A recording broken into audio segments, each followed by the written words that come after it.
오늘은 마태복음 7장 15절에서 23절까지의 말씀을 가지고 하나님의 말씀을 함께 나누겠습니다. 조지 웰즈라는 영국의 작가가 쓴 단편 소설 가운데 대주교의 죽음이라는 소설이 있습니다. 기도를 열심히 하기로 소문난 한 대주교가 있었습니다. 매일 같은 시간에 성전에 엎드려서 기도하는 경건하고 거룩해 보이는 그의 모습은 많은 사람들에게 깊은 감명을 주었습니다. 어느 날 대주교는 여느 때와 마찬가지로 성전에 엎드려서 오 자비로우신 아버지여 라고 부르짖으며 기도를 시작합니다.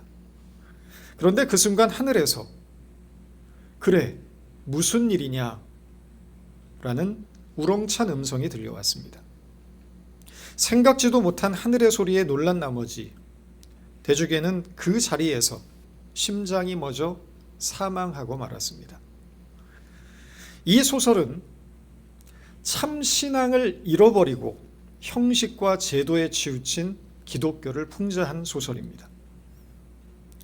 사실 목사도 따지고 보면 사회적으로는 직업 중 하나이지만 부르심에 대한 소명을 상실한 채 그저 먹고 살기 위한 직업으로 전락한다면 바로 그것이 성직의 타락일 것입니다.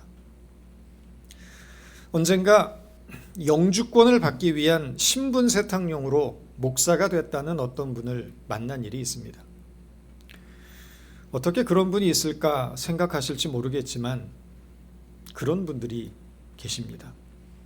본래는 성악을 하셨답니다. 그런데 영주권을 받으려고 하다 보니까 교회에서 스폰서를 받아서 목사로 영주권을 받을 수 있는 방법이 있다는 사실을 이민 변호사가 알려주더라는 것입니다. 그 변호사를 통해서 이민 브로커에게 돈을 주고 신학교 졸업장과 목사 안수 증명서를 샀다는 것입니다. 그리고 자신은 지금 어느 교회에서 음악 목사로 일하고 있다는 겁니다. 처음에는 목사라는 타이틀이 굉장히 부담스러웠는데 이제 어느 정도 시간이 지나고 나니까 적응이 돼서 할만하다는 것입니다. 사실 믿음이 없어도 얼마든지 목사도 되고 선교사도 될 수 있습니다. 돈과 시간을 조금만 들이면 됩니다. 그러나 그 앞에 한 단어를 더 붙여야 합니다. 가짜라는 단어입니다.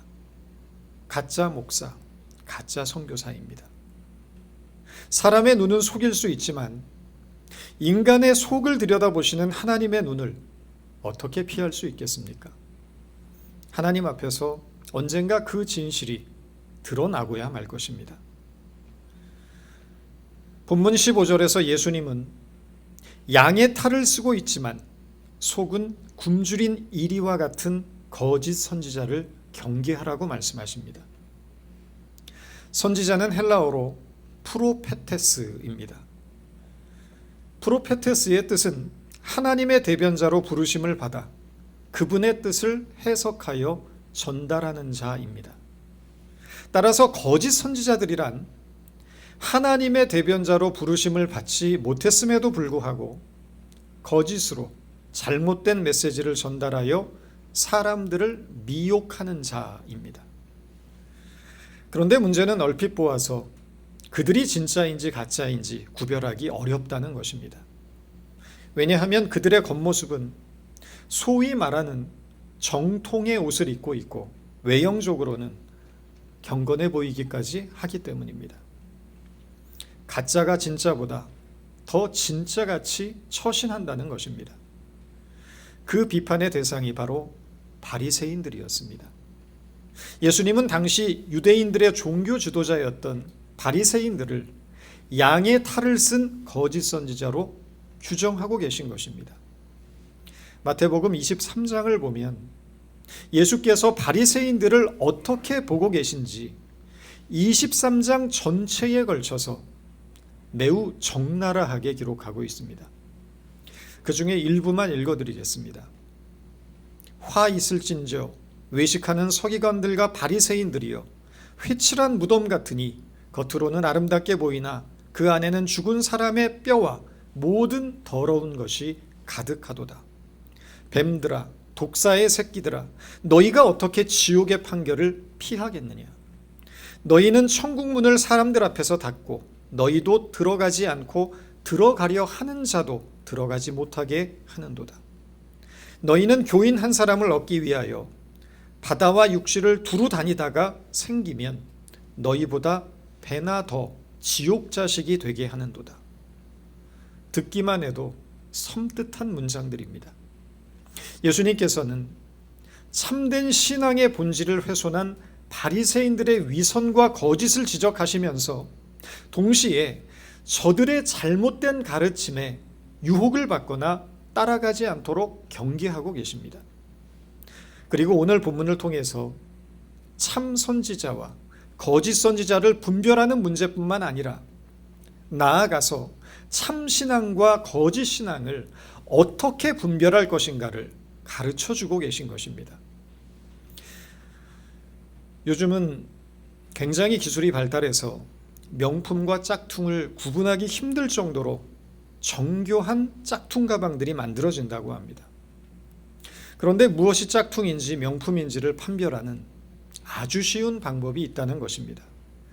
비 오는 날 머리에 쓰면 짝퉁이고 가슴에 품으면 정품이라는 것입니다. 우스갯소리 같지만 웃고만 넘길 소리는 아닙니다. 전문가들도 구별하기 어려운데 일반인들이 어떻게 가방만 보고 정품과 짝퉁을 구별할 수 있겠습니까? 돌발 상황에서 무의식 중에 튀어나오는 그의 행동 패턴을 보면 그 진실을 알 수 있다는 것입니다. 예수님도 참 선지자와 거짓 선지자를 구별하는 기준에 대해서 오늘 본문을 통해서 우리에게 말씀하십니다. 그것이 무엇입니까? 열매입니다.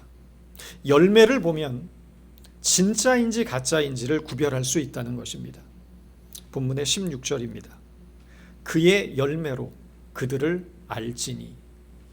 열매를 보고 나무를 판단하라는 것입니다. 이어지는 18절까지의 말씀입니다.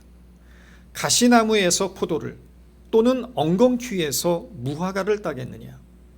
이와 같이 좋은 나무마다 아름다운 열매를 맺고 못된 나무가 나쁜 열매를 맺나니 좋은 나무가 나쁜 열매를 맺을 수 없고 못된 나무가 아름다운 열매를 맺을 수 없느니라. 나무만으로는 구별이 되지 않지만 열매를 보면 분명해진다는 것입니다. 사과나무에 배가 열릴 수 없고 감나무에 배가 열릴 수 없는 것입니다. 사과가 열리면 사과나무고 배가 열리면 배나무입니다. 문제는 시간입니다. 열매를 보기 위해서는 시간이 걸린다는 것입니다. 최근에 집에서 서로 다른 세 종류의 나무를 심었습니다. 30인치 정도 되는 묘목인데 서로 다른 종류의 열매가 맺히는 나무이지만 묘목 상태에서는 도무지 이것이 어떤 나무인지 전혀 알 수가 없습니다. 세 종류의 나무가 똑같이 생겼습니다. 그래서 묘목에 네임 스티커를 붙이고 구분을 해 놓았습니다. 일주일이 지나고 나니까 묘목에 아주 작은 싹이 나고 있었습니다. 꽃이 피고 열매를 맺기까지는 아마도 여러 달이 지나야 할 것입니다. 그래야 그 나무가 어떤 나무인지 그 열매가 말해줄 것입니다.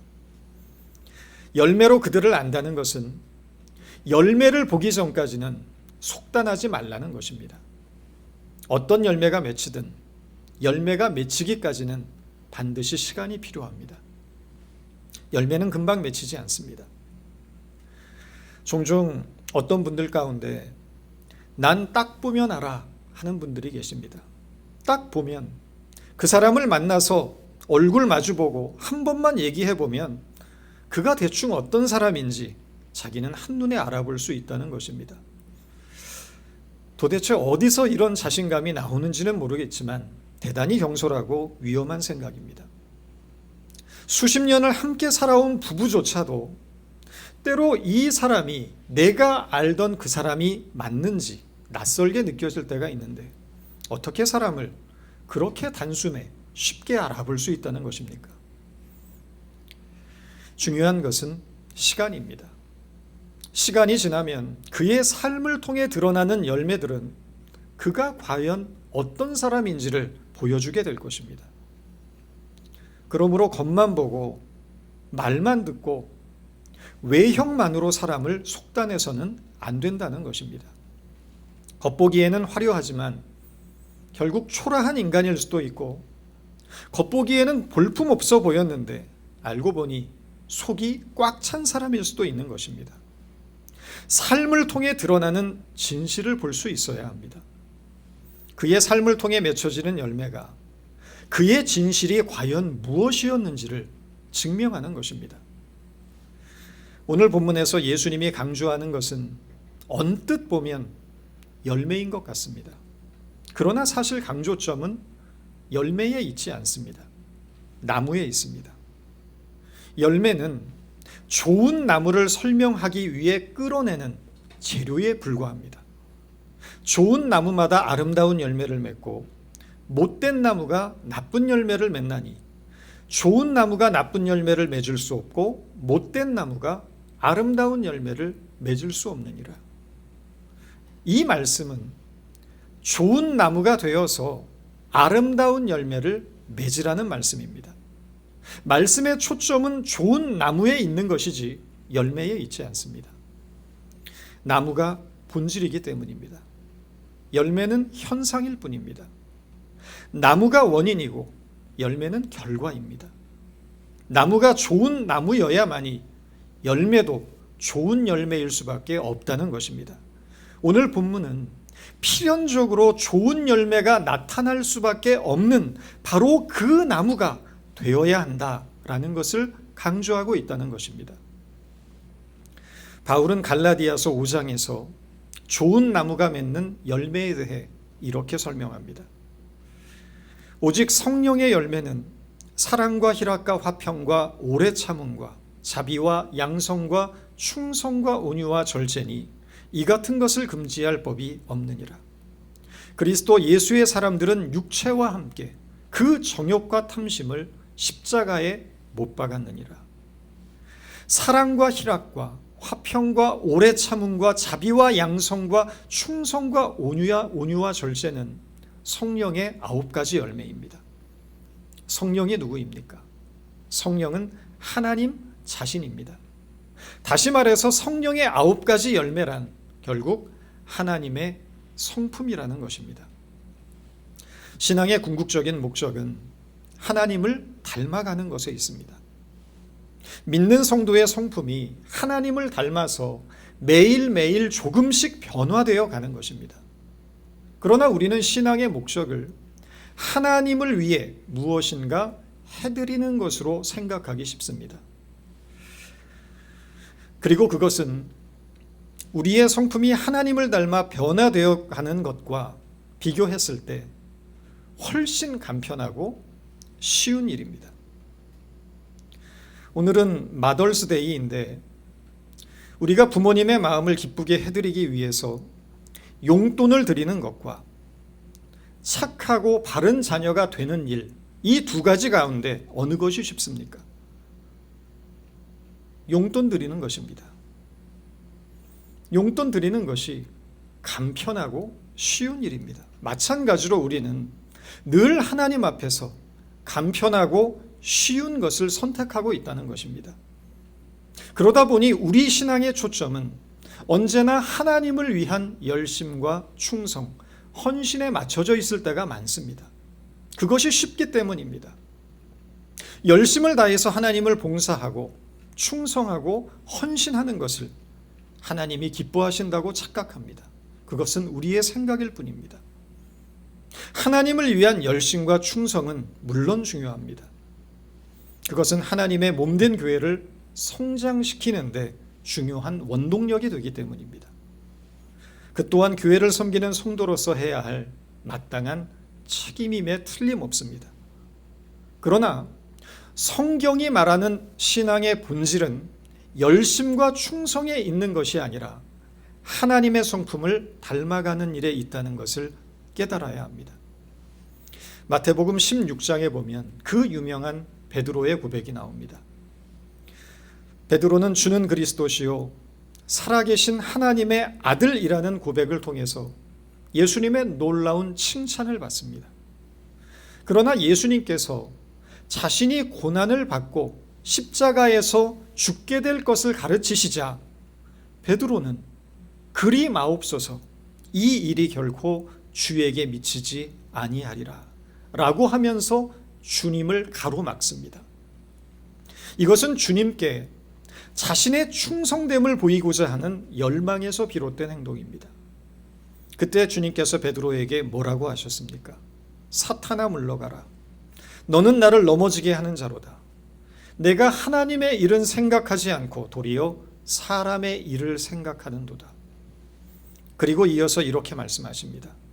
누구든지 나를 따라오려거든 자기를 부인하고 자기 십자가를 지고 따를 것이니라.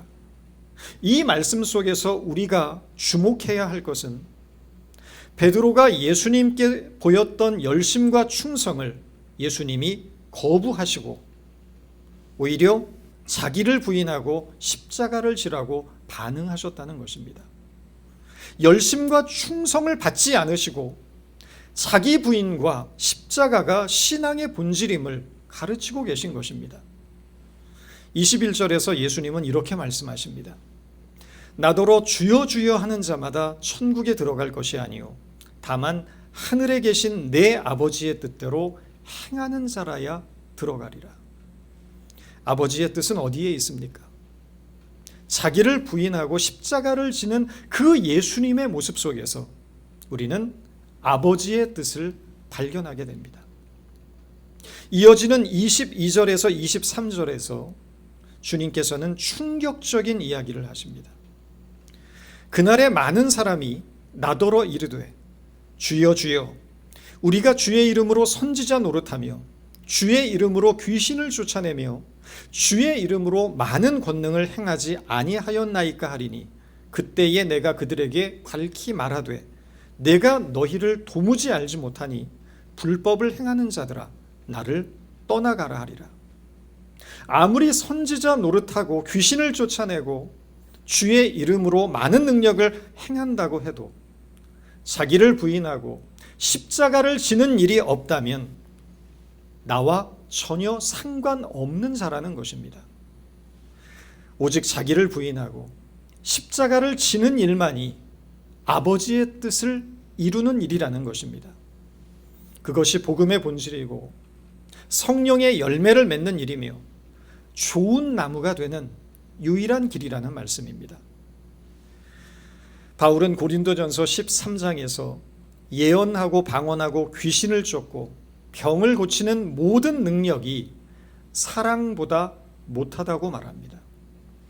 사람의 방언과 천사의 말을 할지라도 사랑이 없으면 소리나는 구리와 울리는 꽹과리가 되고 예언하는 능력이 있어 모든 비밀과 지식을 알고 또 산을 옮길 만한 믿음이 있을지라도 사랑이 없으면 내가 아무것도 아니요 내가 내게 있는 모든 것으로 구제하고 또 내 몸을 불사르게 내어줄지라도 사랑이 없다면 내게 아무 유익이 없느니라.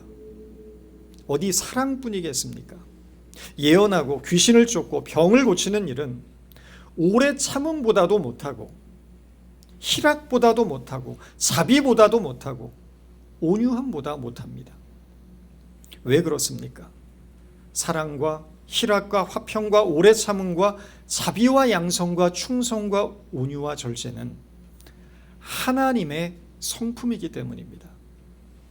하나님의 성품을 닮아가는 일이 없이 행해지는 모든 종교적인 행위들은 결국 위선으로 흐를 수밖에 없다는 것입니다. 밤낮 모여서 기도하고 전도하는데 하나님의 은혜와 자비와 긍휼이 임하기는커녕 시기와 투기와 다툼과 분열이 일어나는 일들을 저는 수없이 많이 보았습니다. 왜 그렇습니까? 하나님의 성품을 담고자 하는 마음이 그 속에 없기 때문입니다. 종종 기도 많이 하신다는 분들을 만나게 될 때도 있습니다. 그런 분들 중에 어떤 분들에게는 대단히 불편함과 두려움을 느끼게 됩니다. 분명 기도를 많이 하시는데 기도를 하면 할수록 자신의 죄인됨을 부끄러워하며 더 겸손해지고 더 낮아지고 자기보다 남을 낮게 여겨야 하는데 오히려 그 반대가 되기 때문입니다. 기도를 많이 하는 자기가 보기에는 신앙적으로 좀 부족한 사람들을 도저히 가만두고만 보지를 못합니다. 여지없이 판단하고 정죄해버립니다. 거침없이 비난하고 가르치려고 합니다.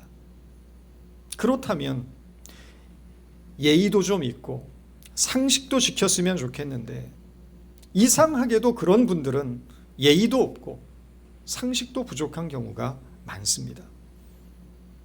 내가 기도를 많이 했다는 그 신앙의 열심과 자부심이 기도를 하지 않는 다른 사람들을 한 수 아래로 내려다보는 교만이 된 것입니다.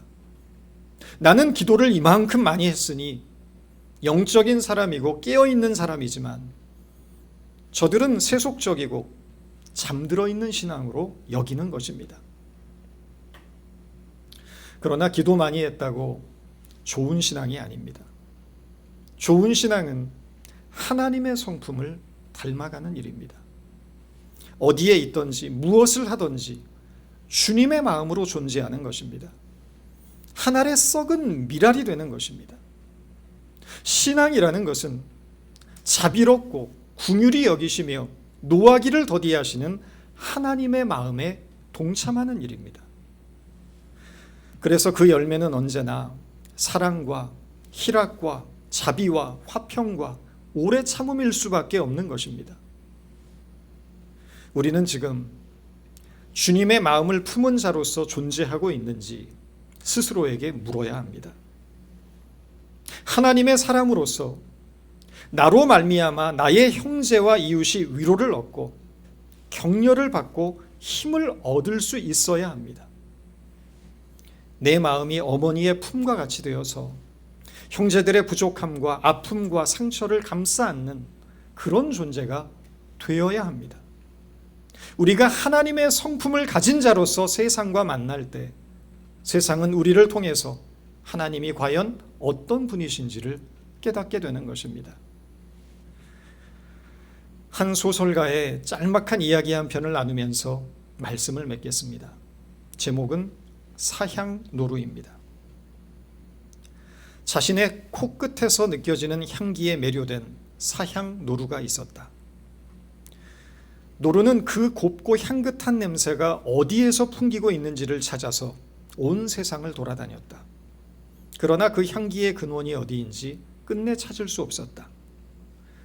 온 천하를 방황했지만 향기의 근원을 찾지 못한 사향노루는 절망했고 결국 절벽 아래로 뛰어내려 죽고 말았다. 사향노루의 몸은 처참하게 부서졌고 그러자 그 계곡에 향긋한 사향 냄새가 퍼져나갔다. 사향노루를 매혹시켰던 바로 그 향기였다. 사향노루는 자기를 매혹시키는 향기가 자기의 내부에 존재한다는 사실을 몰랐던 것입니다. 사향노루의 향기는 자기의 배꼽 아래 위치한 사향 주머니에 있었습니다. 그 향기의 근원이 자기 안에 있었다는 것입니다. 그리스도인의 향기는 다른 곳에 있지 않습니다. 우리 안에 있습니다. 성도 자신에게 있습니다.